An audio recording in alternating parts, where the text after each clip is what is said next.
Hello and welcome, Exiles, to my predictions for 325. I did a bingo board yesterday with Twitch. I want to go through each one of these squares, why I put them on here. Some of the items on the list I think are highly likely. Some of the items are probably just a little bit of cope based on my own hopes and dreams. Now to start off with, Ancestral Totems deleted. I think this is quite simply based on the fact they've had a dead totem in every single one of their teasers. I think they're just saying, hey, we've killed totems. They're gone. Maybe Ancestral Totems are just gone entirely.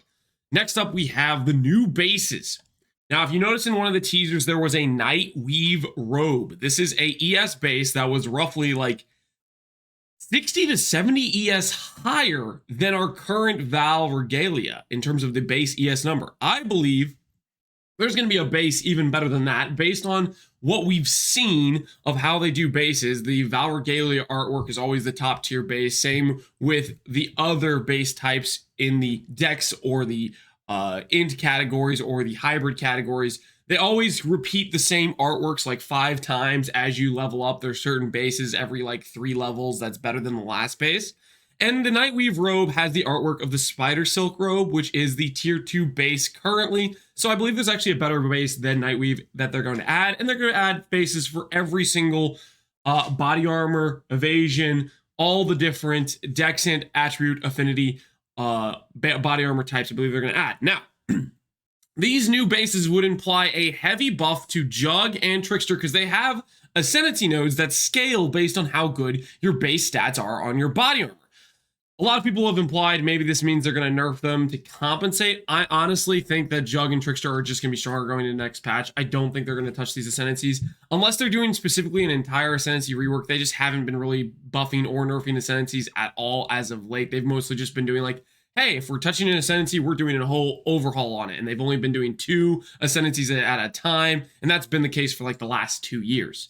Next up, one mana left, Connor. I think he's gotten away with it for too long. Mana Forge Arrows is a little bit stupid as a support. Effectively, if you spend 10,000 mana or whatever, the way the support works is you can have up to a 10,000% more multiplier, and there's no cap on it. And Battle Mage's Cry, I think with the War Cry changes, Battle Mage's Cry is also problematic for things like Strength Stackers. And I think most likely I could see these 2 things taking some pretty big hits because they are quite strong and they are simply on the very forefront of what you see in terms of somebody being OP. You see Steve's name and lights every single day.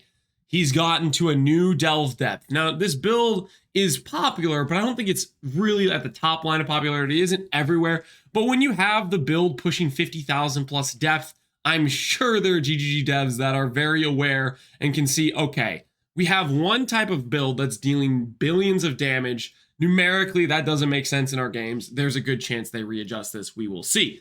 Next up, we have the new drop-only Giga mods for items. I have this. This could go 2 ways. Basically, they teased a 121 flat life roll. This could be, for example, they're adding the higher tier lives that could occur on body armor to the other gear slots. This could be a drop-only mod or something else entirely. I think maybe they're going to add some more special drop-only mods. Drop-only mods are part of the ways you make items on the ground valuable, and this is one of the big problems PoE currently has, is you don't really want to pick up items because there's no reason to, and I think drop-only mods is a way to solve that, where you get special mods based on it being a dropped item versus a crafted item, but we'll see. I don't know if that's going to be the case. DD nerf, Hexblast nerf, Frostbolt, Ice Nova nerf. This is basically my top 3 outlier skills in terms of power that I would pick out of a hat, and I'd say these skills are the most obviously broken skills in the game currently. Frostbolt of Ice Nova is just better than every other normal self-cast spell in the game. It does about 2,000+% effectiveness if you normalize for 1 second of casting. And the next closest thing is Ball Lightning if you're pretending you hit all 13 times, which requires a lot of AoE investment, and that's only at around 1,000% effectiveness. So the point is, this skill deals about 5 times the normal damage of most other skills in the archetype. And if you're looking at the bad skills, it deals 10 times the damage. So probably get a nerf there. Hexblast is a similar situation where it just outclasses all other mind skills and outclasses them by a very large margin. And then DD is the skill that does damage when you have no gear. It's the skill that just deals ridiculous amounts of flat based on life and monsters and etc. And it's clearly maybe run its course because it's been a top popular build We will see if these get nerfed. That's just my top 3 picks for skills that would be on the chopping block. I would put Penance Brand of Dissipation on this list as well, except for one key factor. And I think it's like I feel like it's a double jeopardy thing. Penance Brand of Dissipation just took a massive nerf, and it's still one of the best spells in the game, and it's by a good margin. Like, it's competitive. Like, for example, if Archmage could use brands, I believe they would use Penance Brand over Ice Nova Frostbolt, and Ice Nova Frostbolt is insane. But I think it's a double jeopardy situation where they're not going to nerf it twice in a row. And I think there's a very good chance Penance Brand of Dissipation is best in slot skill next league. So that's just a little background there. Scarab's rebalancing. I think this is probably just a free square. They're obviously going to keep reworking. They did a huge overhaul last league where they added a bunch of Scarabs. It was all over the map. They're probably going to take a look at certain Scarabs and be like, do we want people hitting level 100 in 3 hours? I don't know. So we'll see about that. Curation, teaching, there's a lot of Scarabs that are just kind of outliers. There's Scarabs that are seen useless, Scarabs that seem pointless. It's all over the map. So this is probably a free square. Another one I have is dual wield overhaul. For the longest time, ever since they changed dual wield and made it so it doesn't have the extra damage multiplier, ever since they upgraded the amount of flat you could get on 2 hands and the amount of damage you could get on bows and how good shields are, dual wield has been a complete non-existent thing. It's just never really a good option for most cases, except for things like Armor Stacker, where equipping the second sword literally doubles your damage because you get your damage increases doubles. But for example, dual wield is just generally not used at all. I could see a dual wield overhaul, and I think this is going to tie in with Glad. They've teased a lot of showcases of characters who are dual wielding. We've seen dual wield Cyclone, we've seen dual wield Lacerate Bleed. I could see a dual wield overhaul happening because right now it's just an archetype that doesn't really have a place, and I think they maybe want to address that. Another thing I could see, suppression nerf. Suppression is just, how do I put this? Most most of the dangerous attacks bosses have are spells, and this is just a no-brainer, obvious defensive layer. It doesn't cost a lot to get into. It's a few passive points on the tree. If you're next to the Inveterate wheel, you always grab that wheel. It is the strongest wheel on the entire tree for any build in existence. I think they're maybe going to nerf suppression, or they're going to be doing some relook at defensive layers in general. We will see. Another one I have on here is a Nimbus nerf, and my logic behind this, you might be able to say, Nimbus is a chase item, it deserves to be strong. Mage Blood is a chase item, it deserves to be strong. These are different cases. I view Nimbus specifically as a problematic issue in terms of it makes every projectile skill in various archetypes just outclass the other skills. It's like kind of a balance thing. Like the second you include Nimbus into the equation, it makes Molten Strike just way better than all the other options in its category. It makes Splitting Steel just way better than all the other options in its category because of what it does. It just, I think it's kind of a balancing nightmare. I don't know if they'll actually adjust it, but it's one of those things that I think makes some level of sense. Versus other chase uniques, I don't think are as much of a, it ruins your ability to choose various skills. T17 rework. This is, I say get MF players out of my bossing content. Mainly, this is a joke about the 100% more Scarab, 100% more currency, all these extra multipliers they put on T17s. I think it just is, I don't know. It's all over the place. T17s were meant to be a stepping stone for more bossing content, something where you kill the boss to get to the next boss, and then they became basically, they outclassed all the other ways of farming in T16s and lower in terms of like, you just should be doing it on T17s because you get more currency, more Scarabs, etc. Hopefully they readjust this. I think they were just way overreacting in how much they buffed T17s when they were doing all these reworks the first week of last league. We'll see if they adjust them or not. I don't really know. Next up, I could see a reservation efficiency change along with auras being weaker in general. Now, I base this assumption on the trailer where they showcase the quality of life for auras. They showcased a determination with a 26.04% reservation, and that determination had 50% more armor, which is more than you can get on the current level 20 determination, and 11,031 flat armor, which is less than you would have on a level 20 determination. What I think this implies is, number one, to get to a 26% reservation, or the one they have there, you'd need 92% reservation efficiency on a 50% aura. That is a ridiculous amount. I don't think people understand how stupid of a tree you have to make to hit that number and let it make sense with the fact they also had Purity of Elements and Malevolence and Clarity all on their mana pool with having like I think they have maybe 15% on reserve. I actually like went and in game tried to reserve the exact amount to match the amount they had in the video. The point is, the amount of reservation efficiency required is something where they would get 3 small clusters with 50% reservation efficiencies, or they would just have a ridiculous amount of reservation efficiency on their helmet, on like multiple passive wheels throughout the tree, on their body armor with like maybe the graveyard mod, you know, stuff like that. Stuff that doesn't really quite make sense. And I could see there being a scenario where they make reservation efficiency more common on the tree, which could explain why the character has so much reservation efficiency in the video they showed. And then on top of that, they're also maybe downscaling the power of auras, thus giving you the ability to get more auras more easily, but the auras as a whole are weaker and less impactful on a case-by-case basis.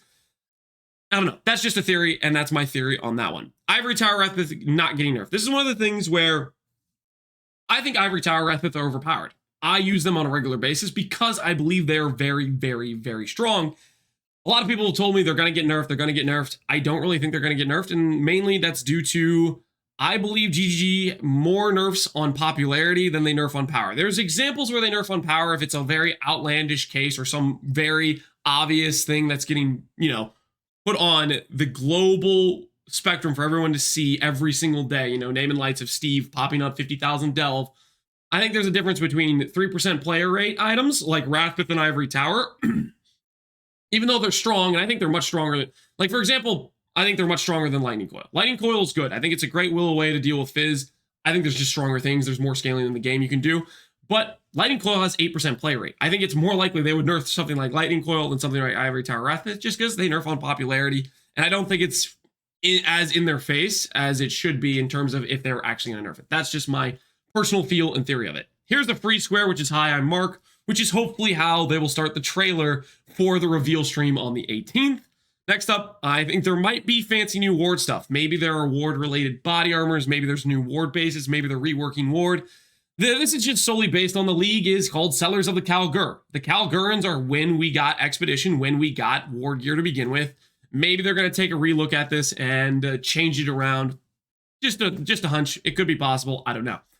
After that, I have Totems returning to core. Lately, they've had, every couple leagues, they've had a league mechanic they add back to core where they've rebalanced it, they've reworked it, they've changed it a bit to make it work. For example, Sanctum is a good example of a league mechanic that they weren't ready to add to core right away, and then they did later on. They had some changes to it. Tota, I think, fits the bill for a league mechanic that could fit in the current game. They don't have to add it to mapping. They don't have to add it into the Scarab system. It can be its own separate thing outside of maps. They already did the work of rebalancing tattoos, and I think they would want to add those drops into the core pool in some way, and they could do it by adding Tota back to core, give Tota back its uniques. I could see that happening. Maybe they'd rework how the mechanic works a little bit. They had a lot of voice acting. It was a really cool separate zone. I could see Tota coming back to core. That's my top theory on one that I think could actually happen. Now, one that I don't think could happen, but I just love to cope, is Recombinators back to core. This is still by far the most fun I've ever had crafting in PoE, and I love to craft, and I am like a drug addict to Recombinators, and I just want them back, okay? I know they're OP. I love crafting with them. I don't think they're coming back, but I'm going to put this on my bingo board till the day I die, and maybe they'll come back eventually. After that, I have Adorned, not nerfed. This is similar to the Ivory Tower Wrathpith thing, except for different reasoning. Adorned is one of the things where you obviously see a lot of people say it deserves to be nerfs. It's too OP. You see it everywhere, and I 100% agree. I think it is, if you min-max a build, it is the correct choice 100% of the time. Now, Connor will say, "Oh, but smalls are good sometimes." I don't necessarily agree with that. Smalls are good in, I think, like one case that I can think of that I've actually seen smalls work, and that's Armor Stacker. Outside of that, Adorned is, I think, correct for basically literally every build in the game. And it changes the tree to be homogenized where everybody goes out to clusters. I don't personally like this. And currently, if I'm going to min-max a build, I am using this. But I don't think it's going to get nerfed. And I have the reasoning of, I think it has Mage Blood defense. I think it's one of those things where people, well, they look at it and they'll say, hey, it's a chase item. It takes a lot to craft the jewels. It deserves to be strong. And it's only been here for 2 leagues. It hasn't been... and the league before this, it was only at like 8% play rate. Right now, it's only a 20% play rate. There's still a lot of items that are higher on play rate than Adorned is. I think it's going to skate by another league unnerfed. even though I believe wholeheartedly it deserves to be nerfed. If it does get nerfed, I'm hoping they just revert it so it doesn't work with cluster jewels and they fix the bug where it just gets disabled every zone. Because originally when it was added to the game, it had a line that said you couldn't use it with jewels and cluster jewels, which protected the problem where you would just go to every single cluster on the outside of the tree. And they had to take that away because it was causing a bug or something. I don't 100% know, but we'll see. I don't think it's going to get nerfed. I'd put it like 70-30. I think 70% chance it doesn't get nerfed, 30% chance it does. Next up, I could see a Fizz taken as nerf. I think this is all tying into, I think they're going to be doing a pretty big rebalance or restructure of defenses in PoE, and this is based on the fact they're clearly new bases. There's clearly something they're changing with auras. Both of these are defensive-related stats. Fizz taken as is currently what people do a lot of times for Fizz, and armor feels less relevant. Like, I could see a scenario where they rework Overwhelm and they maybe dial back Fizz taken as. I don't know, but that I think is a possible thing that could happen. And it's on the top of my list of things that I think that GG would probably lean into nerfing if they were going to try to dial something back and dial something else up and try to restructure the defensive, like, landscape of PoE. Next up, synth items back to synth maps, remove vivid vultures. This is just something where, why do we run synth maps? Why are synth items solely based on vivid vulturing, this stupid unrelated thing to synth? Why can't it just be we drop cool synth items in synth maps? I don't know. I think the whole vivid vulture culture of just re-rolling implicits 1,000 times is stupid. This is just complete cope, but I would love it if one, synth items dropped in synth maps, and two, maybe they rework how high their weighting is to drop good mods, so that way it's realistic that somebody could drop a triple perfect synth item, and then take away this garbage where the rich guy just re-rolls the item till it's perfect. I don't know. I kind of hate this whole system. I've done it multiple times just because it is the way to make the best item, but I would hope they take a relook at synth items. I don't know if they're going to, but it's just cope, and I can cope a couple times on this list like Recombinators. Next up, new base is at least one tier higher than Nightweave shown on all attribute body armor slots. I mentioned this earlier over here. Basically, the theory is if you look at the body armor slots in PoE, you'll notice the 5 or 6 artworks reoccur like 3 or 4 times as you're going from level 15 all the way to 68 or whatever it is. And the Nightweave robe is the Spider Silk body armor artwork, which to me implies there's a Val Regalia artwork above it. And I think that's going to be the same thing on the dex pieces, on the armor, on the strength pieces, the strength dex, the int strength, and the int dex armors, which will be an upgrade for Jug, Trickster, for example, and every class in general, because new bases means new power. Next up, I could see a quality of life change. This is just one of my quality of life changes I would just, I think it would be cool if they did. They've been doing a lot of banger quality of life changes, and this is one where I think it would be a no-brainer where I could see Mark being like, yeah, let's just do it. That's a stupid thing. No one likes it. And the example is whenever you're doing an Elder map, you have to see Elder go, suck. And it's a 10-second, 15-second, 20-second time loss every single time you do an Elder map. And then you have the same animations play every single time you beat one phase of the Elder Guardians. It's the reason why I look at Elder Guardians and I'm like, I just don't want to do this. I'm happy to go do Shaper Guardians. I'm happy to go do the Cirrus Guardians. The animation time on Elder is just like, it's just annoying. Like, I'll do them, but if I was going to go set up to go farm a bunch of Guardians, I would just chain them together. I wouldn't really want to do Elder Guardians, and it's mainly because of this. Every time I get to those phases, it just feels stupid, where I'm constantly just sitting there for 10, 15 seconds, just wasting my time, twiddling my thumbs. I could see this being a quality of life change where Marks looks at it, it's like, yeah, no one likes it. It's not really doing much for the game right now. It was cool originally when it first happened, when they introduced Elder, and Elder was destroying these Guardians and corrupting them or whatever, but I think it's time for the Elder suck thing to go. I don't know. Some new T0 chase items related to new base items. This is just something I think when they add new bases, there's a good chance they add uniques related to those bases. And given how strong those bases are, it's probably going to be some powerful uniques. And I think that could mean some new T0s in the pool. Something we don't really have a lot of is T0 armors. As far as I know, not really. Like, I can't think of any. I can think of T0 weapons. I can think of T0 jewelry. I just can't really think of T0 armors, and maybe this is some T0 armors get added. Right now, armor slots are basically just your end game is usually some sort of rare, or it's you're building around some build enabling item like Ivory Tower. We'll see. Maybe they'll add new teaser armors, but that's just a theory. Rage is getting a complete rework. I am basing this off of the teasers they've shown, where one, we can generate more rage than we've ever been able to generate on hit. The examples being the item pickup radius teaser. The dude did an earthquake. He hit, killed 8 enemies, and he got 8 rage in that one hit. I think it was 8 rage, roughly 8, 7, 6, 9. It was around that range. I was trying to look at the bar. I think it was 8. And that's something you cannot do currently unless you grabbed a rage on hit axe cluster, which he was using a mace, so he couldn't get that. Rage on hit gloves, berserker, and then like 6 rage on hit blood scent clusters, which are large clusters around the outside. It's like, it makes no sense. It would make no sense whatsoever.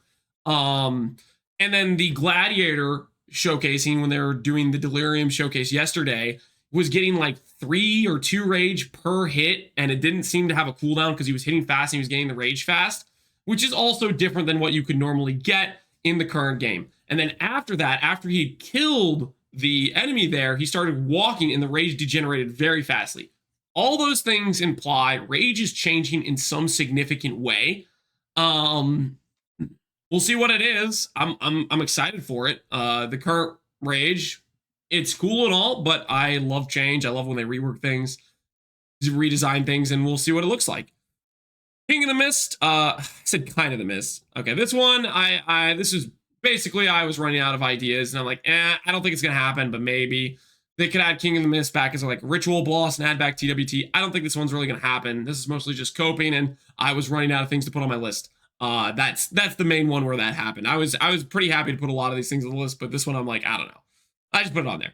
And then Ascendancy rework, Glad and Berserker. I think Glad and Berserker are highly likely. Number one is Berserker. It is the Rage Ascendancy. If they're doing a complete Rage overhaul, I don't think you can do this without reworking Berserker. I don't think it's possible. There has to be a change to go to Berserker if you're reworking Rage. I think these are both fairly likely. And then Gladiator. They showed us a simulacrum where a gladiator, or I think it was a gladiator, it looked like a duelist ascendancy. They were dual wielding, they were doing lacerate bleed, and they were doing good damage. Things that don't really happen right now. They've also showcased like a dual wield cyclone setup. They've showcased a few different setups that look like a duelist. Glad's been on the list of everyone's mind. It's the first ascendancy that comes out of anyone's mouth when anyone talks about a rework. I think it's likely. And then I have Aki on here, and that's just me coping because I like Chaos Dot. And I think Occult, I'm not a big fan of Occultist. I wish Occultist was better or a bit more interesting. And they showcased a Chaos Dot Vile Bastion character in the reservation preview, and I'm just coping on Occultist. I think it's going to be a Glad Berserk rework most likely, but I could cope. Anyways, this is my list of predictions for 325, my little bingo board. I'm excited for the reveal come the 18th. Hopefully you guys enjoy it. As always, thanks for watching, Exiles. Take care and peace out.